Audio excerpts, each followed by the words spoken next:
Bonjour à tous, moi c'est David et bienvenue sur cette chaîne gratuite de pronos sportifs sans pub. Avant tout, je vous souhaite une bonne année 2021 en espérant qu'elle soit meilleure que celle de 2020. Aussi, bienvenue aux nouveaux abonnés qui ont permis de passer la barre des 1570 abonnés de la chaîne. Pour ceux qui viennent d'arriver sur celle-ci, j'ai un objectif pour elle, c'est d'avoir un abonné par pays, ce qui me comblerait de joie.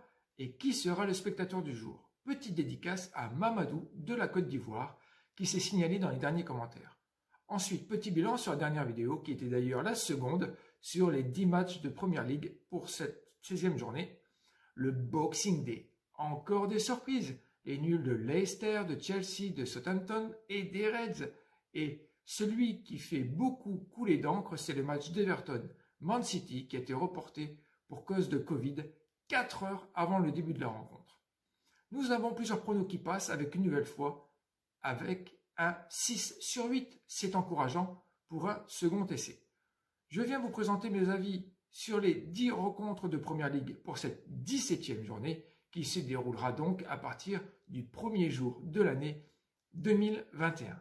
Allez, on va attaquer tout simplement par la première rencontre qui n'est autre que Everton-West Ham. Everton, l'équipe sur les dents avec le report du match, avec les Citizens et West Ham qui s'est pris une raclée par Leeds 5-0. Donc un climat particulier. Ils ont gagné face à un Sheffield United à la maison solide avec un score de 1-0. D'ailleurs, on l'avait ce score correct. Ils ont remporté leurs 2 derniers matchs de championnat face à Chelsea et Arsenal à la maison. Gros point positif. Mais West Ham est-il à leur portée? À l'extérieur, ils se défendent avec 3 victoires, 2 nuls et 3 défaites pour un ratio de 1. Oui, 11 buts marqués pour autant d'encaissés, donc 11 points à l'extérieur. Je dirais qu'en temps normal, c'est possible, mais la fraîcheur et la hargne de Calvert-Lewin peuvent faire la différence avec un score de, allez, disons 2-1. Ensuite, Manchester United, Aston Villa. Les Reds l'ont emporté une nouvelle fois dans le Money Time. But de Rashford à la 93e minute. Les Wolves n'avaient pourtant pas démérité. Leur bilan n'est pas le meilleur d'ailleurs avec 3 victoires, 2 nuls et 3 défaites à la maison avec un match d'avance. En face, Aston Villa qui a un bilan en sa faveur avec 5 victoires, 1 nul et 1 défaite pour 13 buts marqués et seulement 3 de prix. C'est pas grand chose 3. Watkins, Grealish et El Ghazi n'ont rien à envier à Rashford ou Fernandez. En 28 rencontres entre ces deux protagonistes, Villa n'a gagné qu'une seule fois. Est-ce que Manchester United est leur bête noire? Je pense que 10 Villains peuvent faire la différence avec un petit 1-0. Tottenham Leeds. Les Spurs restent sur un report face à Fulham. 4 Covid détectés suite à leur match contre Southampton. Et aujourd'hui, ils reçoivent Leeds United Football Club, le promu de Championship. Les Spurs ont rencontré les Wolves et se sont quittés sur un score de parité, bien qu'ils aient ouvert le score. Et donc, ils sont restés à la maison. Du repos qui peut ne leur faire que du bien. Les visiteurs sont actuellement à la 11e position, juste devant les Wolves et derrière West Ham. À l'extérieur, c'est 4 victoires, 4 défaites pour 17 buts marqués et autant d'encaissés. Donc, un joli ratio de 1 également. Je l'ai dit un petit peu avant, Leeds a mis une claque à West Ham, 5 buts à rien. Ce match est pour moi incertain, tout est possible. Et pourtant, je pencherai vers une surprise de la victoire du promu. Eh oui, sur le score de 2-1. Ensuite, nous passons à Crystal Palace, actuellement 14e, qui reçoit la lanterne rouge Sheffield United. Palace n'a pas un bilan flatteur à domicile avec 9 points pris sur 24 possibles, avec 2 victoires, 3 nuls et 3 défaites avec un ratio de près de 1. Crystal a fait, dirons-nous, l'exploit d'avoir pris le nul face à Leicester 1 partout, après s'être pris une raclée 7-0 face au leader. Pour moi, ils ont très bien réagi. Sheffield United a seulement 1 point à l'extérieur avec 7 défaites, donc un nul. Cette équipe aurait dû rester en Championship. Je ne vois pas trop quoi dire pour cette rencontre, excepté une victoire des locaux après le score, disons un 2-0. Ensuite, passons à Brighton-Wolverhampton Wanderers.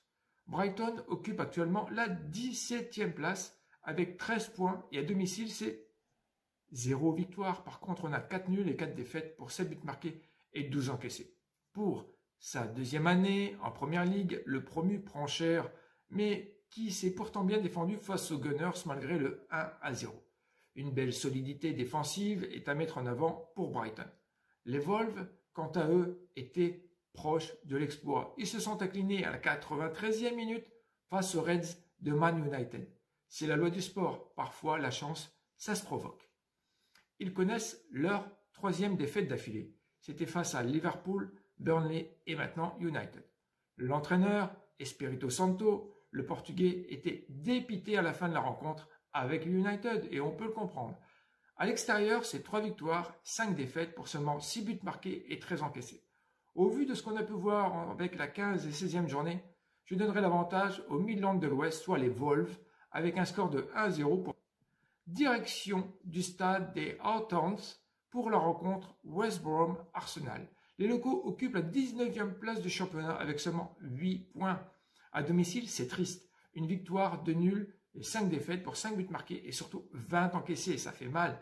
C'est tout simplement la plus mauvaise défense de ce championnat. De plus, ils viennent de se prendre une tannée par Leeds, un 5-0. En face, l'équipe d'Arteta, les Gunners, eux, ont remporté leur dernier match au score de 1-0 sur le terrain de Brighton, on l'a dit juste un petit peu avant, mais avec le but de Lacazette. Lorsque l'on regarde les 5 derniers matchs, on a quand même 2 victoires pour West Ham, 2 nuls et 1 victoire pour Arsenal. C'est pas facile à se décider, mais au vu de la situation de chacune des équipes, je donnerais plutôt l'avantage à l'élan positif des Gunners, avec le minimum syndical, donc le 1-0. Nous arrivons à dimanche pour l'éventuelle rencontre entre Burnley et Fulham, un match de bas de tableau. Et oui, je dis éventuel car le match contre les Spurs de la 16e a été reporté suite à des cas de Covid dans l'équipe des Cottagers. Petite info, près de 1450 personnes, joueurs et staff ont été testés ce week-end dans ce championnat et le constat serait de 18 cas de Covid. Burnley se relève bien. Ils sont invaincus à la maison depuis 4 rencontres contre des visiteurs en difficulté. Une victoire, 2 nuls et 4 défaites. Il ne manquerait plus que leur buteur, Reid, le Jamaïcain, soit un cas positif. Si ce match a bien lieu, je donnerai l'avantage à Brighton pour un score minimal de 1-0. Maintenant, les Magpies de Newcastle reçoivent les Blues de Leicester. Newcastle s'est gardé un point sur son terrain face à Liverpool sur le score de 0-0 lors de la dernière journée. Pour le peu de ballons à leur possession, une seule balle écartée par Alisson en fin de seconde mi-temps. Leicester, quant à eux, on dira que le Boxing Day leur est pas favorable. Ben oui, ils restent sur 2 nuls avec Man United et Crystal Palace. Et c'est le moment d'engranger 3 points pour rester en contact du podium. À l'extérieur, c'est 6 victoires, 1 nul, 1 défaite, 18 buts marqués pour 8 encaissés. Vardy, Barnes ou Maddison se trouvent de plus en plus. Allons pour une victoire de Leicester sur le score de 2-1. Maintenant, passons au choc de cette journée. Et oui, on a tout simplement Chelsea qui recevra l'équipe de Manchester City. Et pourtant, ils occupent la 6e et 8e place de cette première ligue. Les hommes de Lampard se défendent avec leurs 4 victoires, 3 nuls et 1 défaite. On pensait que Giroud avait fait le plus gros ouvrant le score face à Aston Villa, mais non. Les Citizens, eux, n'ont pas joué Everton lors de la dernière journée, après l'acceptation de la demande de report des Mancuniens à la Fédé. De la fraîcheur, certainement. Du moral, pas sûr. Disons qu'ils joueront cette rencontre. À l'extérieur, c'est pas ça. Avec 3 victoires, 3 nuls et 1 défaite pour 7 buts marqués et 5 encaissés, je ne suis pas convaincu par l'attente d'un résultat de leur part. Même en regardant les 5 dernières confrontations, c'est à l'avantage des Blues pour 3 contre 2. Et je pense que cette fois-ci, c'est pour eux avec un score de 2-0 en espérant un but de Giroud, si titularisé, bien sûr. Nous voici à la dernière rencontre de cette journée avec Southampton-Liverpool. SAF, bien que 9e, se trouve seulement à 7 longueurs de leur opposant du jour. Ils ne sont pas réguliers à la maison, avec leurs 4 victoires, 1 nul et 3 défaites, mais avec un ratio de plus de 1. Ils ont été tenus en échec par West Ham sur le score de 0-0, un clean sheet de part et d'autre. Les Reds restent également sur un second nul face à Newcastle et donc toujours la seule équipe invaincue à l'extérieur de son jardin d'Anfield. Mané, Mo Salah déçoivent. Franchement, j'ai regardé cette rencontre, trop de tricotage. Avec près de 70% de ballon, c'est triste. Et pourquoi pas une surprise pour cette rencontre? Avec la victoire de Southampton sur le score de 1-0, car ils sont capables de faire preuve de plus de réalisme, avec surtout le jour de plus de récup. Voilà, en attendant tes premiers commentaires sur la chaîne, ou tout simplement un soutien en t'abonnant à ce projet de vie également, je te donne rendez-vous pour la prochaine vidéo de l'année pour vous présenter mon ressenti pour la 14e journée de Bundesliga. Ça sera mes 9 pronos. D'ici là, prends soin de toi et à l'année prochaine. Bye!